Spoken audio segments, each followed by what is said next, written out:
Donald Trump आएंगे तो quad को फिर से जिंदा करेंगे ही करेंगे। ये बात तो पहले से ही तय थी, क्योंकि चीन अगर दुनिया में किसी से भी ज्यादा डरता है तो वो है क्वाड संगठन, जिसमें है भारत, अमेरिका, ऑस्ट्रेलिया और जापान। लेकिन इतने धमाकेदार तरीके से जिंदा करेंगे ये तो चीन ने भी उम्मीद नहीं की थी। लिटरली इन्हें कम्युनिस्ट पार्टी का दिमाग हिलाकर रख दिया है। आप अपने स्क्रीन पर देखिए, अब से कुछ ही देर पहले ऐलान हो चुका है कि 2-3 दिन पहले जो खबर निकलकर सामने आई थी कि जापान अपने सैनिक तैनात करेगा, वो भी ऑस्ट्रेलिया के डार्विन एयरबेस पर, वो कंफर्म्ड है और बहुत ही जल्द वो सैनिक रवाना हो जाएंगे। इतना ही नहीं, डार्विन नौसैनिक अड्डे पर जापान के साथ साथ ऑस्ट्रेलिया और अमेरिका की नौसेनाएं इकट्ठा होकर वहां पर युद्धाभ्यास शुरू करेंगी, ट्रेनिंग करेंगी एक साथ, कि कल को अगर चीन के साथ युद्ध होता है तो कैसे वो इस डार्विन का इस्तेमाल करके चीनी नौसेना को ना सिर्फ रोकेंगे बल्कि चीन को युद्ध में पटकेंगे भी। ये कितनी ज्यादा बड़ी बात है आप अपने स्क्रीन पर देखिए। ये चीन का ग्लोबल टाइम्स है, जो कि कम्युनिस्ट पार्टी और चीनी सरकार का मुखपत्र कहा जाता है। यानी कि कम्युनिस्ट पार्टी खुद कोई सीधे बात नहीं बोलती, बल्कि ग्लोबल टाइम्स के जरिए दुनिया को अपनी नीतियां बताती है।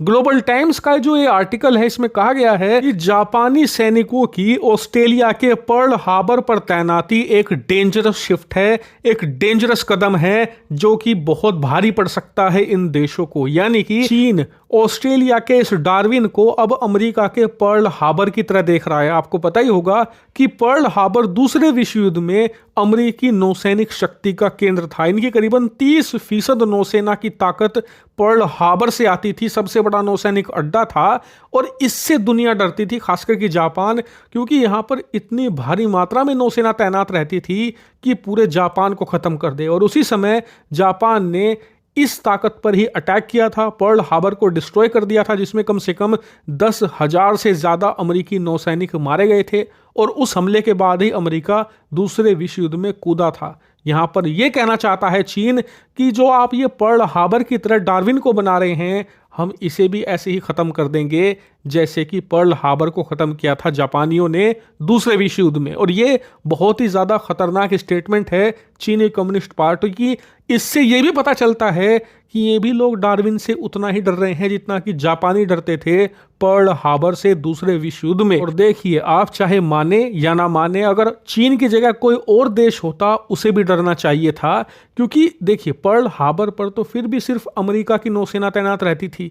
यहां पर तो डार्विन को पर्ल हार्बर से भी 4 गुना ज्यादा ताकतवर बनाया जा रहा है। यहां पर ऑस्ट्रेलिया की नौसेना तैनात है, जापान की अब आ जाएगी, और अमेरिका भी इसके एक हिस्से को स्पेशली डेवलप कर रहा है अपनी नौसेना की तैनाती के लिए। इसके अलावा एक स्पेशल एयरबेस भी बनाया जा रहा है, जहां पर तीनों देशों के जो लड़ाकू विमान हैं, एयरफोर्स हैं, वो भी उड़ान भर सकेंगे चीन के खिलाफ। और आप जरा लोकेशन देखिए डार्विन एयरबेस की, ये बिल्कुल ऑस्ट्रेलिया की ऊपरी टिप पर है, यानी कि यहां से बहुत ज़्यादा नज़दीक पड़ता है दक्षिणी चीन सागर, जहां पर सारा विवाद चल रहा है चीन के साथ।